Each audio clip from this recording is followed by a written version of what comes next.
And also there's delayed gratification is what I'm saying. What is selfish is not necessarily I have to have the pleasure right now. Because if you get the pleasure right now but you have a bad hangover tomorrow, that's not very selfish. Also, if you're lying, cheating, and stealing, that may be selfish right then, but that means you got to walk out in the world and look over your shoulder. So in a sense, I'm selfish because I want this show to do well. Yeah. Do well at projection. Right. If you're going to screw some people over, is that selfish? Not really. Maybe you get the reward immediately, but that also means you've got to look over your shoulder wherever you go. That also means that you can't really walk freely around the world. So that would be not selfish. So there's Matthew giving us a lead into what it really means to be selfish, and I think he does very well. And we're gonna use that to get into it a little bit later. But I want to go back to his earlier remark about hedonism. He says, what I'm doing selfishly for me, even hedonistically for me, and he goes on. So he's equating hedonism and selfishness. And I want to say here that if one wants to put over an impractical or evil idea, you have two things you can do. You can either lie about its nature, right? Kind of like put a wolf in sheep's clothing, or you can create a false and more unattractive alternative.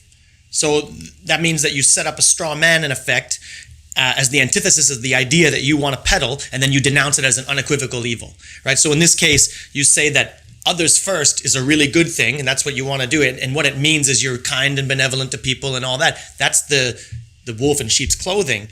But then, as we saw, the confusion in that, if you really take that seriously, how does it work that you consistently put others' interest above your own? Like, you have to pursue value. So it's very confusing and impractical. And then you start to question that and say, well, what's the opposite then? It's selfishness. And what does that mean? It means hedonism. So while the ethics of others first has no real basis or proof in reality, and it's confusing, contradictory, it's impossible to practice, the alternative is to be a hedonist and just walk over everybody towards your selfish ends and do whatever you want and kind of basically hurt other people in order to succeed. And Ayn Rand puts it this way. She says, you can either be a sucker or a bloodsucker. And most people, including me, in an alternative of that kind, I would really prefer to be a sucker than a bloodsucker. But of course, I resent the sucker role, but nonetheless, I would choose it. But then we got to look at hedonism. Is hedonism really compatible with what Matthew was calling, aptly, doing for you? He said, you should do for you. But then he also says, if I'm being hedonistic, that's doing for me, and blah, blah, blah. So are they the same thing at all? I think they're quite opposites. And Matthew even almost gets this. You heard what he said. He gave those examples of hangovers, lying, stealing, cheating. He referred to delayed gratification. Everybody knows about that. And when he talks like that, he does sound like an Ayn Rand guy. But as he allows this concept of hedonism to mingle with that concept, it's kind of a mix-up, and we have to sort this out. So in order to sort it out and to think clearly on this crucial subject, we have to define what hedonism is. So hedonism is primarily a devotion to pleasure as a way of life. It's the doctrine that pleasure is the highest good. And pleasure, of course, is characterized by immediate gratification, satisfaction, or delight. And it emphasizes the frivolous nature of that which we pursue. So that's all hedonism. Now, this is very distinct from authentic happiness, or what I call on this show flourishing or thriving, right? This is characterized by an integration of rational values like health, material prosperity, genuine emotional happiness founded on or genuine or righteously earned self-esteem.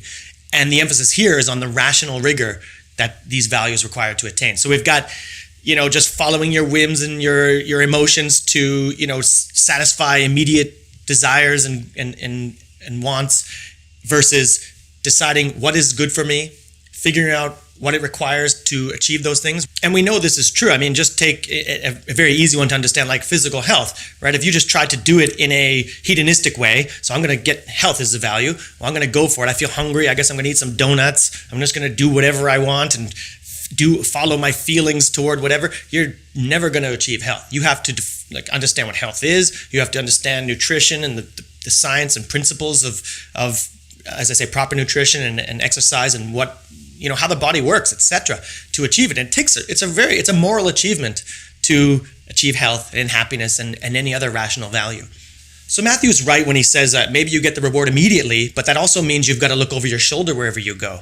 It also means that you can't walk freely around the world. So that would be not selfish, he said. And he's right. Like, screwing people over is not to your selfish advantage. It is actually self-destructive. But I'm going to add here that it's not just because you have to look over your shoulder. It's also true that you can't look yourself in the mirror, right? I mean, if I'm going to be a philosopher and come back at that idea, right, we have to challenge it. And I would say, well, yeah, that's not enough to say it's bad for you, because what if we could guarantee that we didn't get caught? What if I have an impeccable alibi? Or what if somebody else has already been caught and I'm scot-free? You could put a lot of that looking over your shoulder to rest. And then, so then is it bad to kind of screw people over? Well, the real self-destruction in screwing people over is that you destroy your integrity. And integrity is an indispensable foundation to your self-esteem. Ayn Rand defines happiness as a state of non-contradictory joy. I love that. And to have integrity, what does that mean? It means to be integrated without contradiction. It means that one does not separate one's current actions from one's future. And I think that it's really intellectually sloppy to say that, something might be selfish in the short term, but then self-destructive in the long term. And then we're sometimes snatching at selfishness, and then we're trying to sacrifice sometimes. This is no good, and we have to sort this out. And Matthew even seems to get this. At one point, he refers explicitly to pleasure seeking. You remember, he said, what is selfish is not necessarily, well, I have to have the pleasure right now, because if you get the pleasure right now, but you have a bad hangover tomorrow, that's not very selfish. There is no thing as good for me now and bad for me later. There's only good for me or bad for me. We are rational and we can project the future. We live long range, and we must account for that fact. A hedonist doesn't account for anything they don't account for anything but their own feelings of the moment. And they do not achieve anything what would come close to call non-contradictory joy. And this is why Ayn Rand refers to her concept of selfishness as rational egoism, which is really a redundancy. There is no irrational egoism, because the irrational leads not to the success, but to the frustration of one's goal. Mr. Brightside, your time out to refresh, refuel, and refocus your mind and energy toward building an optimistic framework for flourishing. Life is good. It's up to you to choose the bright side.